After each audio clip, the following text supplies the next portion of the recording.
नमस्कार दोस्तों, मेरा नाम है कुसुम गोयल और आप मुझे सुन रहे हैं हम भी कलाम चैनल पर। आज हम एक इम्पॉर्टेंट क्वेश्चन टीचिंग फिलॉसफी पर डिस्कशन करने वाले हैं कि अगर इंटरव्यूअर्स हमसे पूछते हैं what is your teaching philosophy, यानी कि आपका शिक्षण दर्शन क्या है, तो हम इसका क्या आंसर देंगे।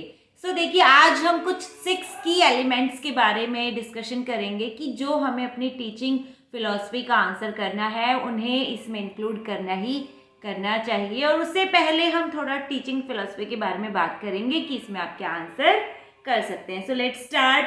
पहली बात, आप बिल्कुल सिंपल वर्ड्स का यूज़ करें। ज़्यादा भारी भारी शब्दों का यूज़ करेंगे, कॉम्प्लिकेटेड बनाने की कोशिश करेंगे तो फिर आप जो बात कन्वे करना चाह रहे होंगे वो उन तक नहीं पहुंचा पाएंगे। नेक्स्ट थिंग, आप उन्हें बताने की कोशिश करें कि आप कैसे टीचिंग को लेकर पैशनेट हैं, और बच्चों को टीच करने की बात जब आती है तो आप कितने एक्साइटेड हो जाते हैं और कैसे अपनी टीचिंग का एक पॉजिटिव इम्पैक्ट आप अपने स्टूडेंट्स पर छोड़ना चाहते हैं। उनकी जो पूरी लाइफ है उसके ऊपर कैसे एक पॉजिटिव इम्पैक्ट रखना चाहते हैं और कैसे उन्हें कामयाब होते हुए देखना चाहते हैं।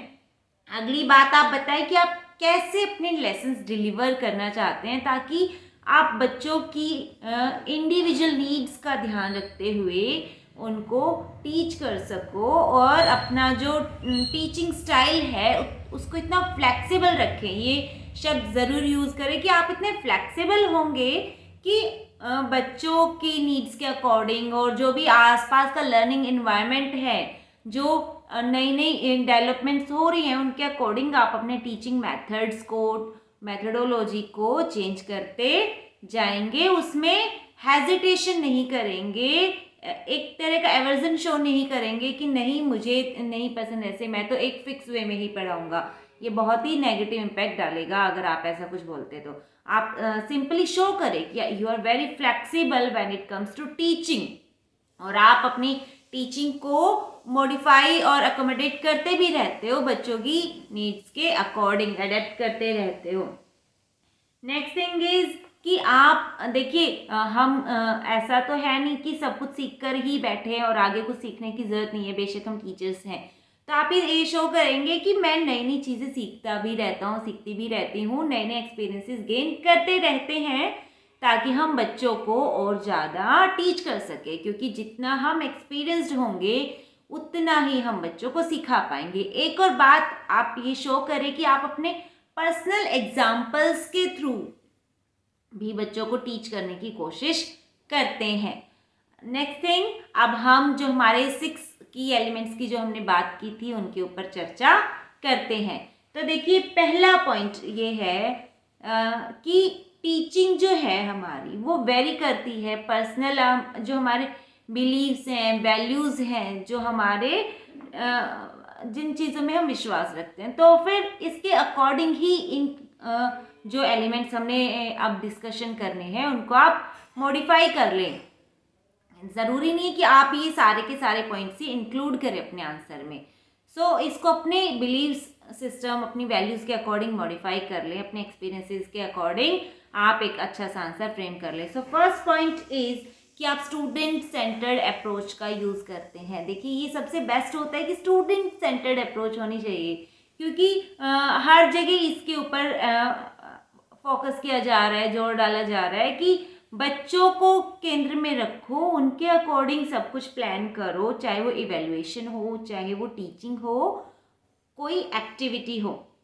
तो आप कहेंगे कि मैं स्टूडेंट सेंटर्ड अप्रोच यूज़ करता हूँ, उनके नीड्स, उनके इंटरेस्ट, उनके अकॉर्डिंग एक learning environment, positive learning environment create करता हूँ जिसमें बच्चे इंगेज होके और अपनी जो लाइफ है ना, जो जहाँ पे वो रहते हैं उससे रिलेट करते हुए सीख पाएंगे। First point is student centred approach.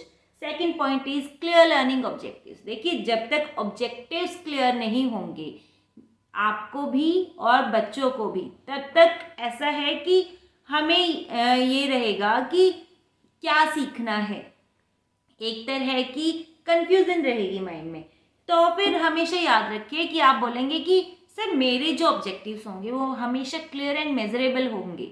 जैसे कि अगर मैं कोई टॉपिक टीच कर रहा हूँ तो फिर उसमें मेरा मान लीजिए कहानी, तो फिर मेरा ऑब्जेक्टिव होगा कि बच्चा कहानी से जुड़े जो प्रश्न हैं उनके कुछ आसान प्रश्नों का, कुछ आसान 5 या फिर 10 प्रश्नों का उत्तर दे पाएगा, या फिर जो स्टूडेंट है कहानी के जो मुख्य पात्र हैं उनके बारे में बता पाएगा, कहानी का जो मेन प्लॉट है उसके बारे में बता पाएगा कि कहानी किसके अराउंड घूमती है, कहानी की थीम एक्सप्लेन कर देगा, कहानी अपने शब्दों में सुना देगा। तो फिर ये चीज़ें देखिए टिक कर सकते हैं हम, हाँ सुना दी ठीक है टिक कर दिया, या फिर कहानी से जुड़े कोई 5 नए शब्द जो हैं वो हमें बता पाएगा। तो फिर इसका ध्यान रखिए कि जो हमारे ऑब्जेक्टिव्स हैं वो क्लियर एंड मेजरेबल हों और ये आप अपनी टीचिंग में इंश्योर करते हैं। Next point is active learning. ये बहुत ही ज़रूरी पॉइंट है कि आप अपनी लर्निंग को एक्टिव रखने की कोशिश करते हैं, ज़्यादा से ज़्यादा बच्चों को एक्सपीरियंसेस के through, learning by doing methods और जो भी स्टूडेंट सेंटर्ड मेथड्स हैं उनके थ्रू बच्चों को टीच करने की कोशिश करते हैं, क्योंकि एक इफेक्टिव टीचिंग फिलॉसफी है वो हमेशा प्रमोट करती है कि बच्चे करके सीखे, एक्सपीरियंसेस लेके सीखे, एक्सपेरिमेंट्स करें, डिस्कवरीज करें। सो इस चीज़ का हम ध्यान रखेंगे कि ये पॉइंट भी हम उसमें इंक्लूड करें। आप इसमें ये भी कह सकते हैं कि मैं ज़्यादा से ज़्यादा, next point is collaborative learning पे जोर दूंगा, ज़्यादा से ज़्यादा ग्रुप डिस्कशंस ऑर्गेनाइज करवाए जाएं, क्लास में ग्रुप्स फॉर्म किए जाएं, क्लास डिस्कशंस हों और हैंड्स ऑन एक्टिविटीज़ बच्चों को करवाई जाएं, ताकि बच्चे ज़्यादा से ज़्यादा एक्सपीरियंसेस लें और उनकी लर्निंग जो है वो बहुत अच्छी हो। Next point is life long learning, कि आप बच्चों को जो सिखा रहे हैं ना वो सिर्फ उनको अभी काम नहीं आए, वो उनको थ्रू आउट द लाइफ काम आए। और आप ये इंश्योर करते हैं अपनी टीचिंग के थ्रू, आप ये कोशिश करते हैं कि मेरा स्टूडेंट जो है एक अच्छा इंसान बने, एक अच्छा नागरिक बने और इस अर्थ के लिए ज़्यादा से ज़्यादा वो प्रोडक्टिव हो, ज़्यादा से ज़्यादा सोसाइटी के लिए बेटरमेंट का काम कर सके। आप उसको एक ऐसे इंडिविजुअल के रूप में ढालना चाहते हैं और ऐसे इंडिविजुअल के रूप में देखना चाहते हैं और उसी के लिए आप एफर्ट्स करते हैं। सो इन सभी पॉइंट्स को आप इंक्लूड करें अपने आंसर में और एक अच्छा सा आंसर फ्रेम करने की कोशिश करें। स्टार्टिंग में आप थोड़ा बता देंगे कि सर मैं अपनी टीचिंग फिलॉसफी ऐसे समझता हूँ जिसमें बच्चा जो है वो सीख सके, बच्चे के अराउंड ही मेरी जो सारी कोशिशें हैं वो रहती हैं और मैं बहुत फ्लेक्सिबल हूँ, बच्चों की नीड्स के अकॉर्डिंग और जो इंटरेस्ट है उनके अकॉर्डिंग सिखाने में विश्वास रखता हूँ। इन सभी पॉइंट्स को आप इंक्लूड करेंगे और जो हमने 6 पॉइंट्स डिस्कस किए हैं जल्दी जल्दी एक बार रिवाइज कर लेते हैं। First one student centred approach, second one clear learning objectives, third is active learning, fourth is flexibility, fifth is collaborative learning and sixth is lifelong learning. So I hope ये कुछ आप लोगों के लिए बेनिफिशियल रहेगा। सो प्लीज़ इन पॉइंट्स को note down कर ले और एज इट इज़ ना लिखे और कोशिश करें जो भी ये मैंने पॉइंट्स बताए हर एक का आप अपने पर्सनल एक्सपीरियंस से एग्जाम्पल लिख ले या फिर कोई भी एग्जाम्पल सोचकर लिख ले, क्योंकि अगर आप ये आंसर्स देंगे ना आपसे एग्जाम्पल पूछा जाएगा और आप अगर खुद से ही एग्जाम्पल के साथ ही आंसर एक्सप्लेन कर रहे हैं, बता रहे हैं, तो फिर बहुत ही आपका एक अच्छा सा आंसर लगेगा जिसमें आपको फुल मार्क्स मिलेंगे और आपका इंटरव्यू है एक पॉजिटिव डायरेक्शन की तरफ मुड़ जाएगा। सो आई होप आपको ये हेल्पफुल लगा होगा, काम का लगा होगा। मिलते हैं नेक्स्ट वीडियो में, तब तक के लिए bye bye, thank you so much.